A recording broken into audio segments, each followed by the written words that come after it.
Vítajte. Dnes sa ponoríme do témy, ktorá je obzvlášť aktuálna v letných mesiacoch, no stretnúť sa s ňou môžeme kedykoľvek.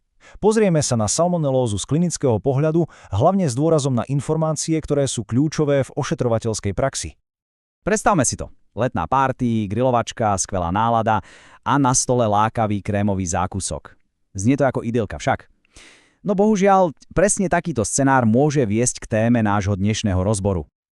Áno, uhádli ste. Obe tieto veci môžu byť zdrojom salmonelózy. Je to vlastne akútne bakteriálne ochorenie, ktoré poriadne potrápi náš črevný trakt. Takže poďme na to pekne po poriadku. Najskôr si povieme, čo to salmonelóza vlastne je, ako sa prenáša a aké sú jej typické príznaky. Potom sa vrhneme na liečbu, možné komplikácie a čo je pre nás dnes obzvlášť dôležité, pozrieme sa na rolu sestry v praxi. No a na záver, samozrejme to najdôležitejšie, prevencia. Dobre, začnime teda od základov. Čo presne sa skrýva pod pojmom salmonelóza?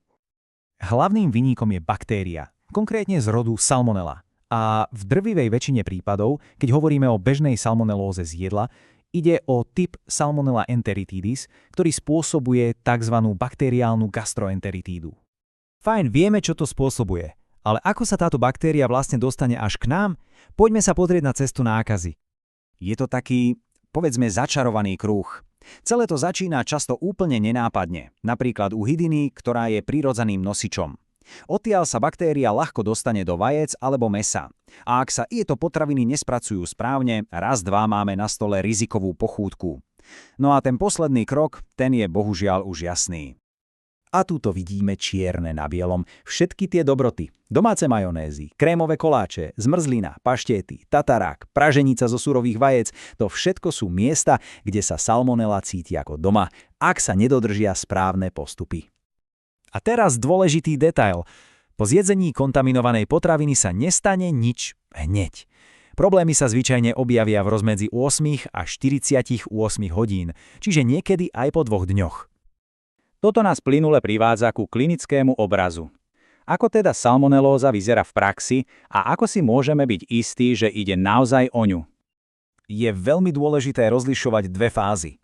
Na začiatku je to klasika. Nevoľnosť, horúčka, krče v bruchu a často aj veľmi typická zelenkastá a vodnatá hnačka. Ale ak sa to nerieši, nastupujú znaky dehydratácie. Suché pery a sliznice, koža, ktorá stráca prúžnosť a zrýchlený puls. A to je už signál, že stav je vážny. Definitívnu diagnózu nám dajú samozrejme až laboratórne testy, hlavne kultivácia zo stolice. K tomu sa pridávajú krvné testy na zistenie zápalu a stavu minerálov. Ale pozor, salmonelóza nie je len taká obyčajná črevná chrípka. Každý jeden prípad podlieha povinnému hláseniu na príslušný regionálny úrad verejného zdravotníctva. Tak, diagnózu máme potvrdenú. Čo teraz? Ako vyzerá liečba a akým rizikám pacient čelí? A tu prichádza možno pre niekoho prekvapenie. Základom liečby nie sú antibiotika. Tie sa dávajú naozaj len v ťažkých, indikovaných prípadoch. Prečo? Pretože môžu paradoxne predĺžiť dobu, počas ktorej pacient vylučuje baktérie. Alfou a omegou je teda rehydratácia, doplňanie tekutín a minerálov a prísna šetriaca dieta. A prečo je tá hydratácia taká dôležitá?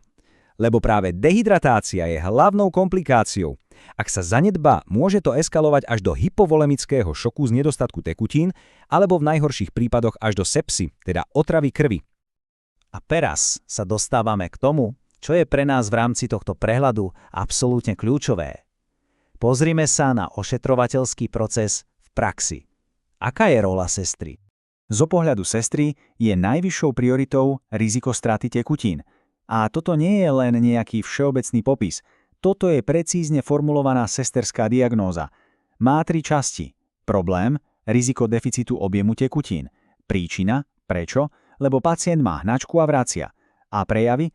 Ako to spoznáme? No predsa podľa suchých slizníc a zníženého turgoru kože. Dokonale zadefinované. Na základe tejto diagnózy si stanovíme jasný a merateľný cieľ. Pacient bude primerane hydratovaný. A ako zistíme, že sa nám to darí?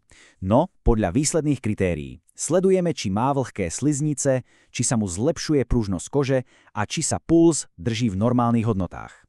A toto všetko sa potom pretaví do konkrétnych činností, do intervencií. Je to neustály cyklus. Sestra priebežne hodnotí stav hydratácie. Aktívne zabezpečuje prísun tekutín, či už nabádaním na pitie alebo podávaním infúzií. Všetko dôkladne monitoruje a zapisuje bilanciu tekutín, vitálne funkcie, počet a charakter stolíc. Samozrejme aplikuje liečbu podľa ordinácie lekára. A v neposlednom rade edukuje. Vysvetľuje pacientovi aj rodine, čo je to za dietu, prečo je dôležitá a ako zabrániť ďalšiemu šíreniu nákazy. Takže je jasné, že liečba je jedna vec, ale oveľa lepšie je sa tomu celému vyhnúť. Ako na to? Čo je základom prevencie? Tie základy sú vlastne úplne jednoduché, ale nesmierne účinné. Poprvé, poriadne tepelne spracovať potraviny, hlavne mäso a vajcia. Po druhé, správne uchovávať jedlo, nenechávať ho hodiny v teple. Po tretie, 100% hygiena rúk vždy a všade. A štvrtý, veľmi dôležitý bod pre edukáciu, chorý človek nesmie za žiadnych okolností pripravovať jedlo pre ostatných. A tým sa náš dnešný prehľad končí. Zostáva nám taká posledná myšlienka na zamyslenie. Naozaj vieme, čo všetko sa môže skrývať v našom jedle? Pretože tá najúčinnejšia prevencia nezačína v ambulancii ani v nemocnici. Začína sa oveľa skôr. Priamo v našej kuchyni. Ďakujem za pozornosť.